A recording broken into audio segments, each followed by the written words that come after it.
오늘 본문의 말씀은 예수께서 이 땅에서 마지막 설교를, 요한복음에 나오는 마지막 설교를 하신 이후에 예수께서 기도하시는 부분이 오늘 요한복음 17장의 말씀입니다. 예수께서 잡히시기 전에 마지막 기도, 이 기도를 가리켜 대제사장적 기도라고 이야기합니다. 그도 그럴 것이 예수께서 마무리되는 지상의 사역에 대해서 기도하시면서 그 사역을 부탁하는 기도를 하시는 거예요.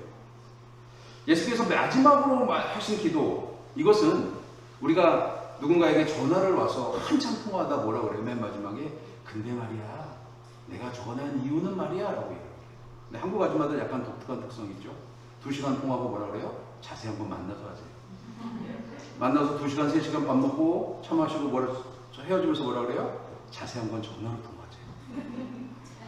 아무튼 이거는 번외로 치더라도 전화 통화를 하다가 맨 마지막에 내가 전화한 이유는 그런데 말이야 라고 말하면서 맨 마지막에 하는 이야기가 본론이라는 거예요. 요한복음을 쭉 진행해 오는 사도 요한의 이야기가 쭉 진행되다가 예수의 대제사장적 기도로 지상의 사역을 마무리합니다.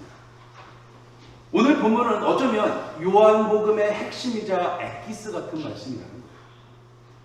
마지막 기도의 내용은 예수께서 제자들을 위한 기도였습니다. 이 기도는 복음을 전해 듣고 예수를 그리스도라고 고백하는 사람들을 위한 기도였습니다. 하나님께 영광을 돌리신 후 예수께서 기도의 대부분의 내용을 무엇을 위해 기도하는지를 우리는 오늘 본문을 통해서 볼 수 있어요. 아버지께서 내게 주신 자들, 다시 말하면 아버지께서 나를 이 땅에 보내셔서 내 이야기를 듣고 내가 말하고자 하는 하나님 나라에 대한 이야기를 듣는 자들을 위한 기도였다는 거예요. 그 대표적인 말씀이 오늘 본문의 12절의 말씀이에요. 이 예수께서는 자신이 십자가에 죽은 이후에 남겨진 제자들을 걱정했습니다. 하지만 예수께서 하신 걱정은 어쩔 수 없는 걱정이 아니었어요. 아버지의 이름에 맡기는 걱정이라는 거예요. 내가 그들과 함께 있을 때 내게 주신 아버지의 이름으로 그들을 보존하고 지키셨나이다. 그 중에 하나라도 멸망하지 않고 다만 멸망의 자식뿐이 오니 이는 성경을 응하게 하렵니다 라고 말씀하십니다. 아버지께서 내게 주신 그 누구도 멸망하지 않고 아버지께서 지켜달라고 그렇게 간절히 기도하고 있어요. 여기에서 가장 핵심되는 이야기가 뭐예요? 멸망이에요? 지키는 걸 아니에요. 아버지라고 하는 이름이에요. 예수께서 이 땅에 남겨진 자들을 위해 기도하시면서 아버지께 맡기는 기도를 하고 있다는 거예요. 늘 말씀드리지만 하나님을 아버지로 부르는 우리들은요, 걱정 앞에 아버지만 붙이면 돼요. 미치겠나가 아니라 아버지 미칠 것 같아. 죽겠네가 아니라 힘들겠네가 아니라 아버지 힘들어서 죽겠어요. 이건 기도가 되는 거예요. 나 혼자 하는 푸념이 아니라 아버지께 맡기는 기도를 하고 아버지께 맡기는 고민을 하는 그리스도인들 되기를 소망합니다. 늘 나 혼자 전전긍긍할 때는 이것이 고민이 되고 염려가 되는 거예요. 걱정이 되는 거예요.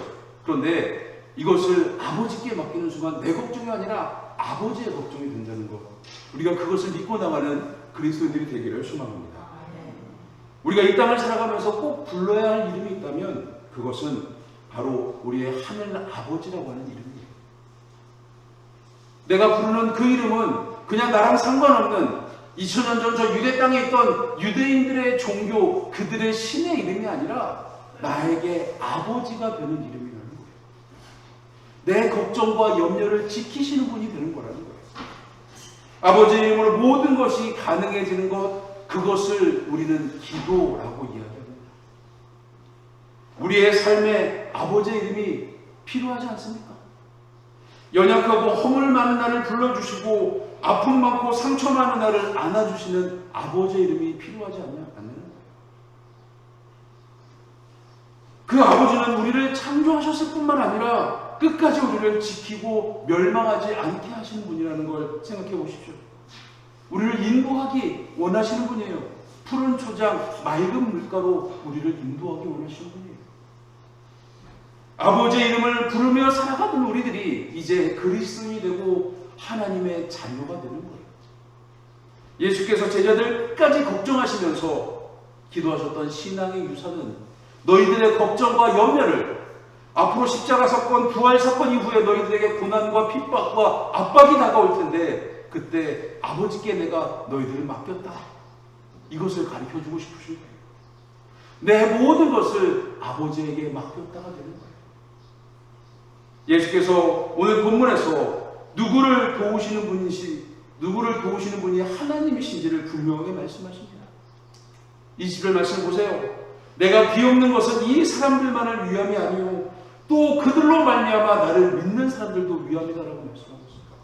제자들, 그 당시 예수를 따르는 12명의 제자, 그리고 그 무리와 함께했던 60, 70명의 그 핵심 요인들만을 위한 기도가 아니라 그들의 말을 믿고 나를 따르는 자들을 위한 기도를 하고 계신다는 거예요.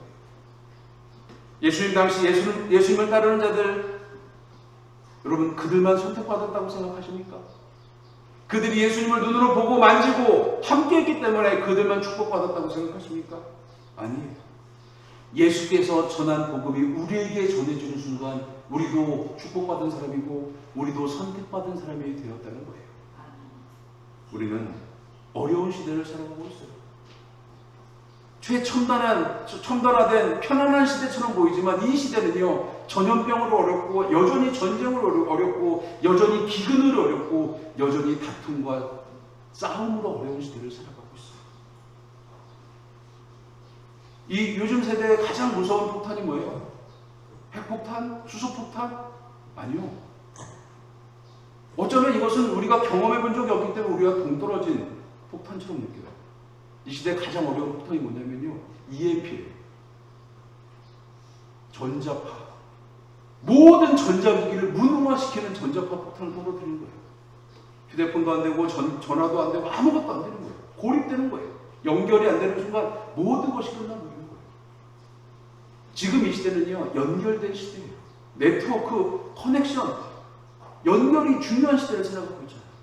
그런 것에 연결을 끊는 순간 모든 것이 끊어지는 거예요.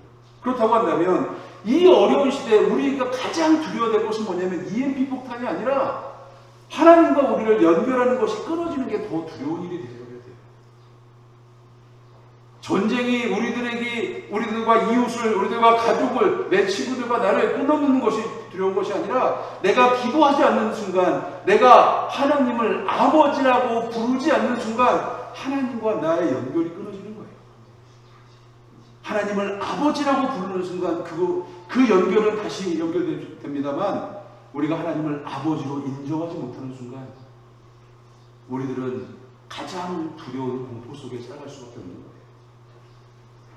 그러면 이 어려운 시대에 우리가 부른받은 그리스도인이라는 걸 한번 생각해 봐야 됩니다. 여러분 누구에게 부름받았어요? 감히 하나님을 쳐다볼 수 없는 우리가 하나님을 아버지라고 부르는 그 하나님이 우리를 부르셨어요. 재수가 없게 하필이면 나를 불렀어. 하필 이런 시대에, 이 어려운 시대에 나를 불렀어. 이렇게 말씀하시는 분들 계십니까? 아니잖아요.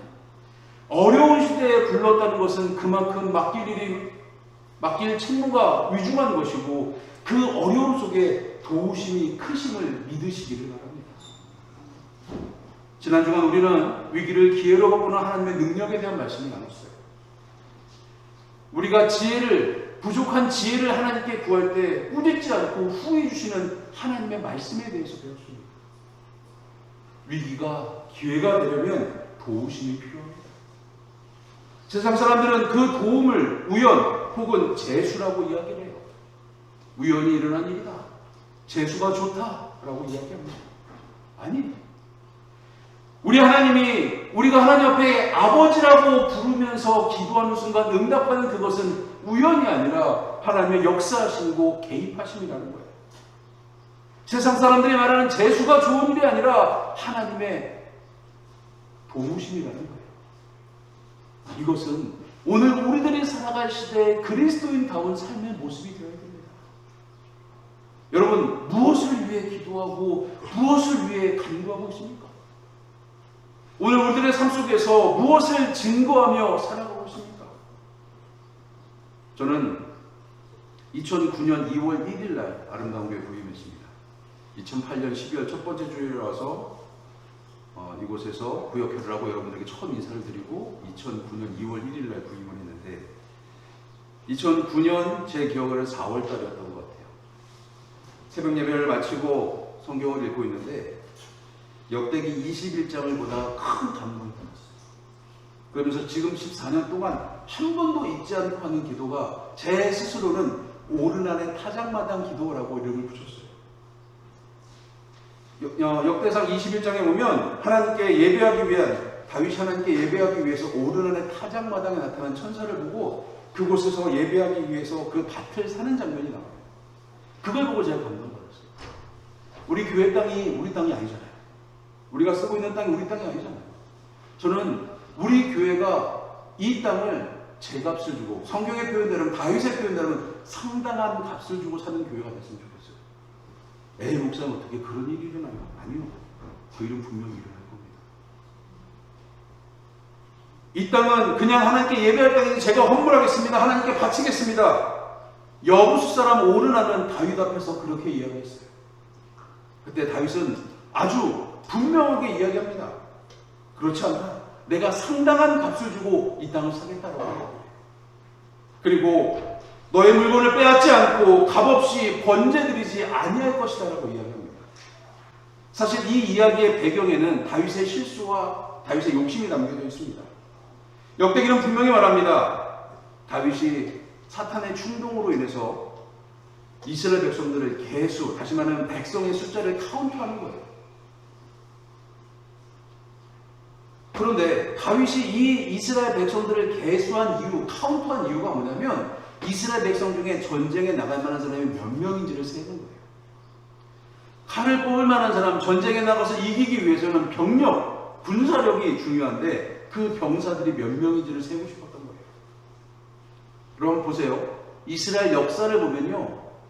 이스라엘의 군사력으로 왕이나 선지자나 지도자의 전략으로 이스라엘 전쟁을 승리한 적이 한 번도 없어요. 사사시대에는요, 횃불을 두고 항아리를 깨트리면서, 그리고 아이성을 점령할 때는 매일 한 바퀴씩 돌다가 마지막에 8바퀴, 7바퀴를 돌고 여리고를 향해 소리를 질렀을 때 그 성이 무너졌어요. 사울왕 시대에는요, 성경에 나와 있는 이야기를 보면 철로 된 병기를 가지고 있는 사람이 사울과 요나단 2명밖에 없었어요. 그 시대는요, 농기구도 청동기를 쓰고 철기를 쓰던 청동기에서 철기로 넘어가던 시대였어요. 근데 이스라엘 사람들은요, 농사를 뭘로 짓냐면요, 나무로 된 농기구를 쓰고요, 병기를 겨우 사울과 요나단만 철기, 청동기로 된 병기를 들고 있었어요. 그런데 그들이 전쟁에서 승리하는 이유가 뭐예요? 하나님이 그들의 삶에 개입하셨다는 거예요. 이스라엘의 전쟁의 역사는요, 하나님의 보호하심과 개입하심의 역사였어요. 그런데 역대상 21장에 나와 있는 다윗의 이야기는 자신의 힘으로, 자신의 전략으로, 자신의 경험으로 이스라엘의 군사력으로 그 시대를 제압하려고 합니다. 그래서 군사력이 몇 명이 되는지, 전쟁에 나가고 있는 병력이 몇 명이 되는지 그게 중요했던 거예요. 하나님이 그 다윗의 마음을 악하게 보십니다. 그리고 갓 선지자를 보내서 이스라엘에 임할 3가지 재앙 중에 하나를 선택하라고 얘기해요. 첫 번째 재앙은 3년 동안의 기근, 두 번째 재앙은 석 달 동안 적군의 칼에 쫓기는 것, 세 번째 재앙은 전염병이 사흘 동안 펼쳐지는 것. 3년, 석 달, 3일. 여러분은 어떤 걸 선택하시겠어요? 짧게 끝나는 게요. 아프면 짧게 끝나는 게 있잖아요. 다윗의 선택도 마찬가지였던 것 같아요. 다윗이 끝까지 하나님께 긍휼을 구했지만 이스라엘 땅에 전염병이 사흘 동안 퍼졌고 7만 명이 죽었습니다. 다윗은 자신의 잘못을 뉘우치면서 하나님 앞에 기도하며 나갈 때 오르난의 타작마당 위에 서 있는 천사를 만난 거예요. 성경을 읽다가 오르난의 타작마당에서 다윗이 만난 천사를 보고, 야, 이 땅이 우리가 서 있는 풍동 48-3번지와 5번지가 하나님께 예배할 땅이라면 우리도 이 땅을 사야겠다. 계산해 봤습니다. 지난 14년 동안 거의 1-2년에 한 번씩은 계산해 봤던 것 같아요. 우리 교회 재정으로는 택도 없어요. 그러다가 신기한 일이 벌어졌습니다. 지난 주간에 이명표 목사님이 전화가 왔어요. 내가 자다가 꿈을 꿨는데 우리 교회 땅이 팔린다고 해서 회의하는 걸 내가 봤어. 그게 무슨 일 없지? 라고 물어보십니다. 예, 무슨 일 없어요. 전화를 끊고 지난주 금요일, 지난 주일 전에 금요일 저녁 때 2명의 남자들이 찾아왔어요. 명함을 내미는데 백마 역세권 도시개발 추진위원회 본부장이라고 써있어요. 아마 정권이 바뀌고 시장이 바뀔 것 같으니까 또 이제 개발 얘기를 하는 개발 업체가 또 하나 생긴 거예요.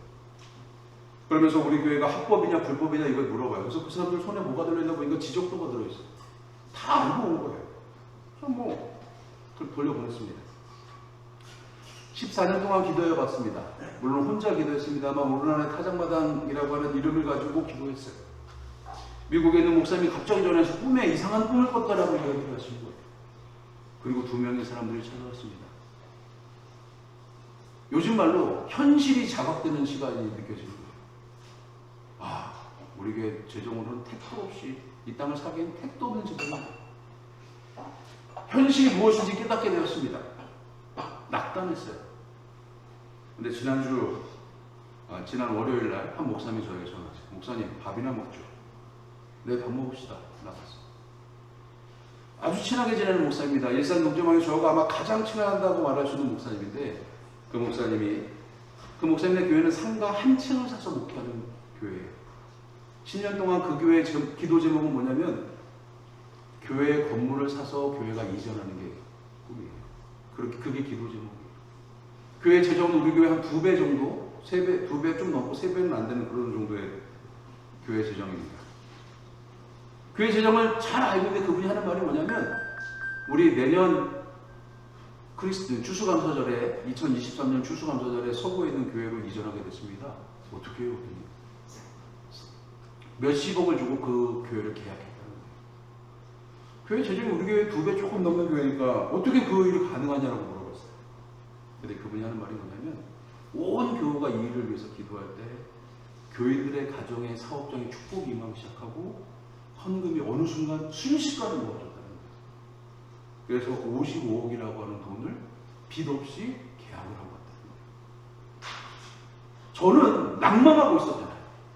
우리 교회 현실이 지금 이런데 우리 교회 재정으로는 이 땅을 사기에 택도 없는데 미국에 있는 목사님이 꿈을 꿔서 이상한 꿈을 꿨다고 이야기하고 2 사람이 찾아와서 이 땅이 개발되는 것을 또 들쑤시기 시작하는 모습에서 낭망하고 있는데 그 이야기를 들어서 제가 어떻게 반응했을까요? 우리는 안 되나 보다 그 생각했을까요? 아니요. 저는 그 이야기 속에 하나님의 응답을 발견했어요. 오르난의 타작마당 프로젝트라고 14년 동안 기도하는 그 기도에 하나님이 공식적으로 개입하시기 시작하는구나. 내가 만약 하나님을 바라보지 않고 현실을 바라봤으면 낭망하고 실망하고 포기하고 그랬을 것 같아요. 그런데 하나님을 바라보고 기도하는 순간 철기 시대 속에 철기를 2명밖에 들지 않는 그 군대가 철기 시대를 이끄는 나라를 이기는 이스라엘 역사 속에 개입하셨던 하나님. 역사상 가장 위대한 왕권을 가졌던 파라오의 왕권을 무너뜨리고 출애굽의 역사를 도우셨던 하나님. 다윗을 통해 수많은 전쟁 속에 굳이 개입하셨던 하나님. 골리앗을 이기는 13살 소년 다윗의 주머니에 조약돌로 역사하셨던 하나님의 그 음성이 들리기 시작했습니다. 우리 교회가 위치한 이 자리가 다윗왕처럼 전염병 이후에 하나님을 아버지라고 제대로 부를 수 있는 예배하는 장소가 되었으면 좋겠다라고 하는 희망이 생기기 시작했습니다. 이 이야기를 들으면서 아마 교인들의 반응이 2가지로 나눌 거라고 예상됩니다. 기도한다고 되나? 기도하면 되나? 여러분, 기도하면 되나? 기도하면 되나? 이건 다르잖아요. 기도해본 사람들은 알잖아요. 말도 안 되는 역사 속에 개입하셨던 하나님을 발견할 수 있죠. 기도하면 됩니다. 기도하면 됩니다. 한 번 더 물어볼 테니까 크게 대답하세요. 기도하면 됩니다. 여러분, 아버지 하나님이 분명히 역사하실 거예요. 하나님께 부족한 지혜를 구하는 그 기도에 꾸짖지 않고 후회 주시는 그 하나님이 우리에게 지혜를 주실 거예요. 이웃교회가 커지고 성장하고 부흥하고 이것이 배 아픈 것이 아니라 우리도 기도할 수 있다는 희망을 품고 아버지를, 하나님을 아버지라고 부르며 기도하는 우리들이 되기를 소망합니다. 우리가 속한 세상은요, 돈으로 무장한 세상을 살아가고 있어요. 돈이 권력인 세상을 살아가고 있어요. 요즘 흔한 말로 뭐라 그래요? 돈 많으면 형이에요. 돈 많으면 형이고 언니고 오빠고 누나인 거예요. 이런 세상 속에, 이 돈으로 무장한 세상 속에 곧 재정적 어려움이라고 하는 폭풍우가 몰아치고 재정적 위기라고 하는 파도가 우리를 집어삼킬 것 같은 이 시대 속에 우리는 서 있어요. 여러분, 이 현실 속에 우리가 어디를 바라봐야 돼요? 그 폭풍우 속으로 들어가서 무너지고 쓰러지고 아파하고 죽어가야 됩니까? 그 폭풍우 속에서, 그 파도 속에서 쓸려 내려가야 합니까? 그 폭풍우 전에 우리를 도우시는 손길을 발견할 수 있어요. 굳이 나를 바라보시고 끝까지 나를 쫓아오셔서 내 손을 붙잡고 계시는 하나님을 발견할 수 있어야 합니다. 우리가 처한 현실을 안다면 사방이 꽉 막혀있는 것처럼 보여요. 여러분, 그런데 이 사방이 막혔다고 하는 이야기의 가장 큰 맹점이 뭔지 아세요? 땅을 믿고 사방은 막혔지만 한 곳은 뚫려있잖아요. 하늘은 뚫려있잖아요. 하늘을 바라보고 우리를 내려다보시는 그 하나님께 기도하는 거죠. 오늘 본문에 예수께서 우리에게 하나님을 아버지라고 부르는 그 지혜를 가르쳐주고 계십니다. 3살짜리 아이가 옷장 위에 올라가서 아빠 받아봐 하고 그 옷장에서 아빠가 준비도 안 됐는데 뛰어내려요. 아빠라고 하는 그 한마디에 몸을 날려서 그 아이를 받아내는 게 육신의 아버지의 역할입니다. 힘들고 어려울 때 엘리베이터 사이에 손가락을 끼고 문틈에 발가락을 끼었을 때 제일 먼저 부르는 게 엄마 아빠잖아요. 그 음성에 육신의 부모들은 반응하는 거예요. 지금 나의 암담한 현실 속에 하나님을 아버지라고 부르는 음성에 우리의 하늘 아버지는 분명 반응하실 겁니다. 세상에 모르는 창조주를 아버지라고 부르는 사람들에게 어떤 일이 벌어질지를 기대하며 살아가시기 바랍니다. 그리고 그 놀라운 현장에 내가 있었다고, 그 기적의 현장에 내가 증인이라고 말하는 그리스도인들이 여러분이 되기를 소망합니다. 오늘 보면 24절의 말씀입니다. 아버지여, 내게 주신 자도 나 있는 곳에 나와 함께 있어 아버지께서 창세전부터 나를 사랑하심으로 내게 주신 나의 영광을 그들로 보게 하시기를 원하옵나이다. 예수께서 우리를 제자로 부르신 분이 하나님이시고 그 예수를 사랑과 희생으로 믿는 우리들에게 창세전부터 준비된 영광을, 아들에게만 보여주는 그 영광을 우리에게도 보이게 해달라고 기도하고 계십니다. 지금 우리가 살아가는 세상은 증인이 필요한 세상이에요. 어떤 증인이요? 하나님이 살아계시는 것에 대한 증인이 필요한 세상이에요. 우리의 아버지가 누구인지를 말하는 증인이 필요한 세상이에요. 우리 안에 이제 그리스도 되신 예수의 사랑, 그리고 그 예수를 보내신 하나님을 아버지라고 부르는 그 이름 속에 소속되어 있는 비밀을 발견한 시대를 살아가야 합니다. 돈이 모든 것을 결정하는 세상 속에서 우리는 다시 아버지의 이름을 가지고 서기를 소망합니다. 세상이 돈으로 우리를 폭압하고 여전히 우리를 어렵게 하지만 하나님의 이름이 세상 속에 있는 우리를 이기게 하실 줄로 믿습니다. 하나님의 이름이 세상의 사랑과 정의가 무엇인지 우리를 통해 보이게 하실 줄로 믿습니다. 우리는 주님과 동행하는 사람이라고 이야기합니다. 주와 같이 길 가는 것 어려워 보이지만 어렵지 않습니다. 오늘도 한 걸음 한 걸음 주님만 믿고 아버지의 이름으로 걸어가는 사람들이 필요한 시대를 살아가고 있어요. 연약하고 미련한 우리지만 지혜를 구하며 그 지혜의 이끌림을 경험하며 나가는 그리스도인들이 되기를 소망합니다. 우리가 아버지의 이름을 부르며 나갈 때 세상은 우리 속에 있는 아버지를 보게 됩니다. 우리가 가리키는 저 하늘나라가 하나님이 살아계신 하나님 나라가 될 줄로 믿습니다. 설교를 준비하면서 이미지를 만들다가 이 그림을 보고 꽤 큰 감동을 받았어요. 어두워지고 있어. 하늘에 먹구름이 잔뜩 몰려오고 있는 듯한 그런 그림 속, 그 사진 속에 한 여인이 물속에 있습니다. 위태로워 보이잖아요. 이 그림을 보면서 한 가지 생각이 났어요. 저 여인에게 필요한 것이 무엇일까? 저 여인에게 필요한 것이 무엇일까? 저 여인에게 아버지만 있으면 되겠다. 얼굴도 형체도 보이지 않는 저 여인, 시커멓게 실루엣만 보이는 저 여인의 삶 속에서 하나님만 있으면 되겠다는 생각이 들기 시작했습니다. 세상은 캄캄해지고 곧 폭풍과 몰려온 현실에 혼자 서 계시다고 생각하십니까? 염려하지 마십시오. 걱정하지 마십시오. 아버지의 이름이 우리와 함께 있습니다. 예수께서 기도하신 하나님을 아버지라고 부르는 모든 이들을 위한 기도를 믿으시기 바랍니다. 그 아버지의 이름이 오늘 나의 어려움을 견뎌내고 이겨내고 지혜를 구하며 나가는 우리 아름다운 어른들 되기를 주님으로 간절히 축원합니다. 하나님 감사합니다. 우리가 아버지의 이름을 부르며 나아갈 때 세상은 우리 속에 있는 아버지를 보게 될 것이고 또 우리가 가는 저 하늘나라를 보게 될 줄로 믿습니다. 왜냐하면 그거 미련한 우리지만 하나님께 지혜를 구하며 그 지혜의 이끌림을 경험하며 나가기를 소망합니다. 컴컴한 세상 속에 폭풍 속에 태풍 속에 혼자 서 있는 이 마음 속에 주여 함께하여 주옵소서.